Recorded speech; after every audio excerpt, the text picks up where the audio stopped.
Вайландышка, вальмага арха, харьозон, ждука, долшту гинаду. Эти знаки, эти петроглифы в горах чеченских и вообще в Вайнасских горах, в обществах очень даже популярны. Особенно вот этот знак, так называемый раскручивающаяся спираль. Ее почему-то называют солярным знаком. То есть солнечный знак, относится ее к периоду солнцепоклонничества. На самом деле это сакральный знак. Он несет в себе огромный смысл. Смысл таинства создания Вселенной.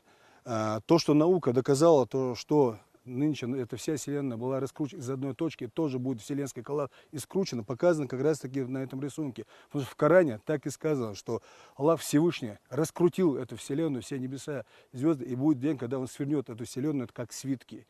Вот, это есть как вселенский коллапс, другими словами. Поэтому вот эта спираль, это есть раскрутка Вселенной. Жизнь и то, что снова будет скручена наша Вселенная. То, что мы, все, что есть сущее, Творцом из одной точки, с нулевым объемом и с бесконечной плотностью. Это есть его замкнутый смысл.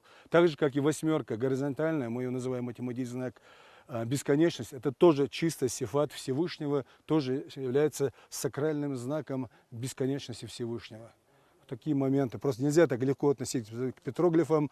То, что люди в свое время издревле знали, владели таинствами знаний природы, это уже факт. Мы много находим отголосков вот таких вот таинственных сакральных петроглифов, которые по сей день раскрываем, удивляемся, находим много информации, отождествляющей именно их смысл, который был передан. И у нас сейчас вышла книга «Петроглифы Чечни», издание Леча Ильясова. К сожалению, ее критически мало, я думаю, переиздание будет, и она, кстати, достоянием каждого дома.